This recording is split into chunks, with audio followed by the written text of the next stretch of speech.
The volcano is not visible right now.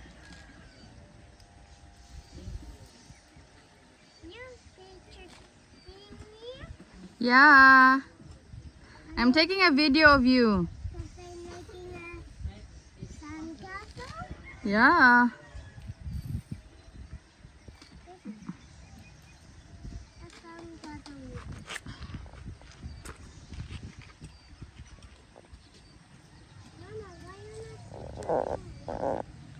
I'm showing the beauty of our front yard. And then I'm gonna take a video of you na. Ay nako, requested by yours truly. My junior.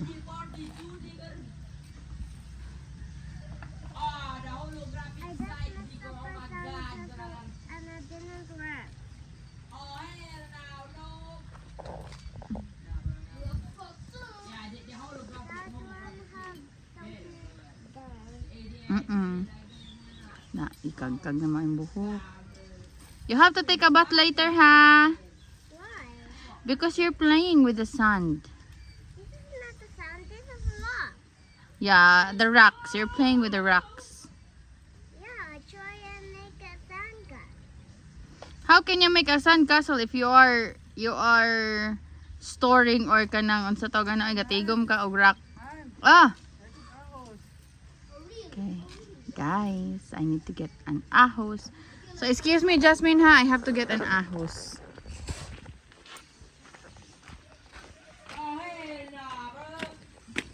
Messy, give me ha. Ano siya sabasag na yung mga kids. Kiddo. Na, wala kami ka pang hugas, o diba? That's us. Asa naman to kung ahos din. Dugmik. Wait a minute, guys.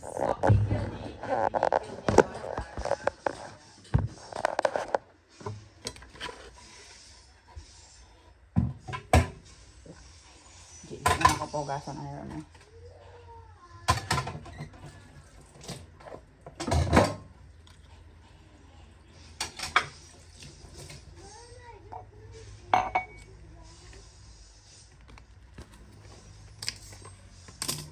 Babay naman. I'm gonna bring my husband his garlic for the chicken. So, among manok, guys, is burn out the iron, ha. Taoy, kapuyan ko anak ay ganara ko obrihan. My favorite knife. It's very hait. I always buy this.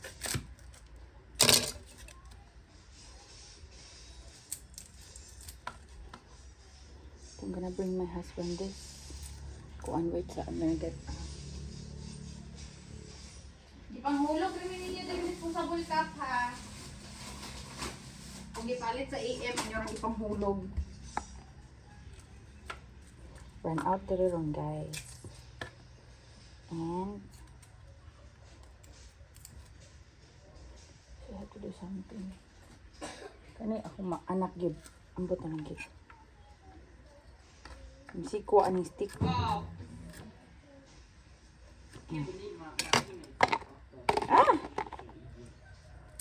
Sabadi ay sig idiot di oy. Ana na lang no. Balik pa. We're gonna put this in our chicken's water. So basically we're gonna do this 3 times a week. This is antibacterial. This will also kill the parasites. So this is not just for animals but also for human.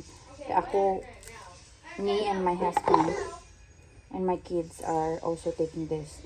So for the kids, I'm mixing honey and then I blended the garlic and then soak it in the honey. After 3 days, I also already started using it. So I have a bunch of honey and garlic for now. And then for us, so I am also taking that sometimes. And for the kids, kay mahal man ang honey, so para makasave me. What are you making? It's for the chicken. what I do is for us, it's brag.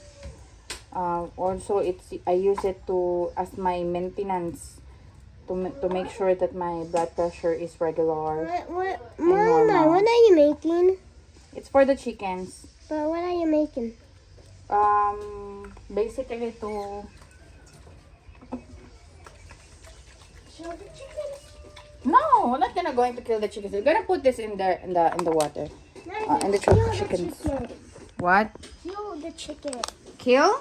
No, heal. Yeah, we're going to heal them. Oh, you're gonna be dizzy. Oy, what happened? Why is it so? Pasensya na kaya akong camera is nabuak. So, I don't have a better quality video. Try to make a sandcastle, but that didn't work. Ah, because it's rocks. So, here we go, guys. So, nagpaguna pa mi. Kaya tagas na kayo ang kalibot o sabot. And here's my husband. Anan na siyang puyo kag bukid na. Sabi na ko, napait ko yuta. I bought a rock. Not land. It's rocks. Excuse me. Tabi-tabi po ha. Video sa ha.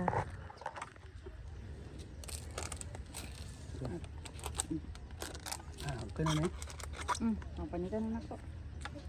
Pangkusa na po ko na. Duha sa usa ka galon.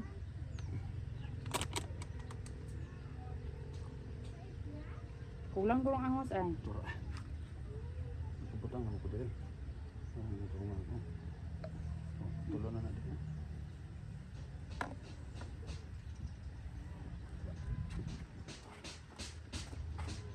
And guys, based on observation, correct us if we're wrong. Ang molasses is really helps to control the odor of the iti or the chicken poop. Garlic is good for to kill the parasites, and also it's antibacterial, and it also improve the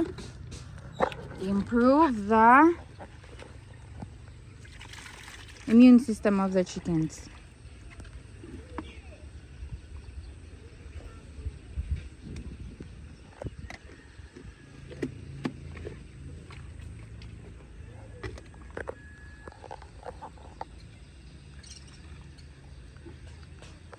Supposedly I should add brag, but pricey ra kayo ang brag for the chickens. Kay I was searching kung saan pag remove or how to get rid of chicken lice. I think that's called, I'm not sure. No, it's for the dog. Ticks are for the dog. Ikaw ra ko anihan ha. Kay nabujanda ko kuan na biya ni kanang buak na ko cellphone. So here you go. That's our chickenarium. I don't know how to call it, but that's our chicken house, and supposedly the volcano is there, but unfortunately as of the moment it's not visible. It's covered by clouds. Guys, please subscribe, help us grow our channel so that we can start monetizing and we can add more chicken. I want to add more. Actually, we just release all the, if it's visible to you, those are little chickens. So we just released our chicks from their fence or from their cage to along with the bigger one na pod. And ano ba yan? What's that? And I miss those chicks, you know, just like I miss to have a baby, but I couldn't have. I mean, I could have, but I don't have the money to finance my baby, and you know, I'm working also, so I can't be pregnant again.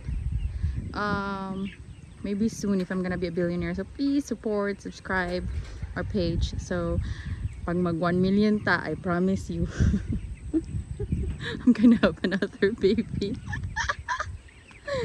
I'm not kidding, as long as I'm gonna earn millions. in YouTube. So that I wanna gonna work hard. Okay, yeah, so I miss those chicks na I wanted to buy, but I don't have money because right now, ay nako, I don't have enough money to buy the new chicks. Because I really want, I miss those chicks. Those little chicks now, they're getting bigger na. I'm gonna come close to them. So my kids are there playing. And that is our neighbor. My friend. Ouch. She's taking care of the grasses right now. Because it's my, I'm gonna jump this. I hope I will not fall.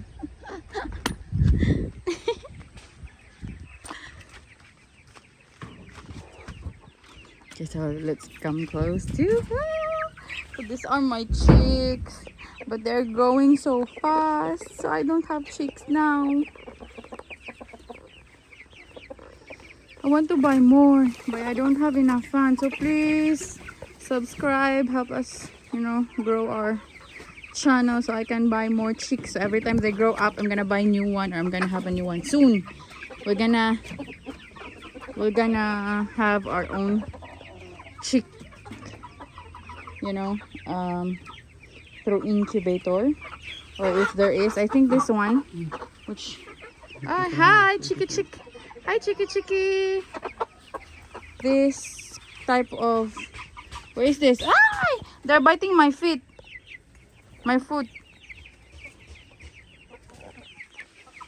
Which one is this one? The black one, the black little one. Where are the others? I think it's hiding. Okay, those black ones. Long foot chickens. They're gonna, we call it in our dialect lum. So they're gonna lum in the egg, and then it will turn into chicks. So hopefully we can have soon, but not now because they're still young. This one is still around 2.5 months. This one is from my mama lalini, no? 3 months. 2 months mo siya pagkuha na to.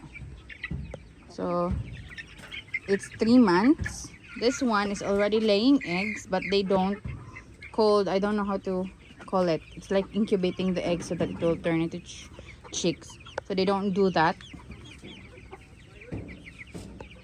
This one also is 3 months young. So by next month, hopefully, I think that's a boy.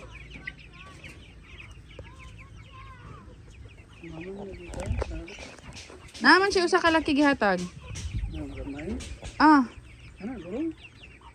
So this one is like a mix of Bisaya, Hulo, and what was that time?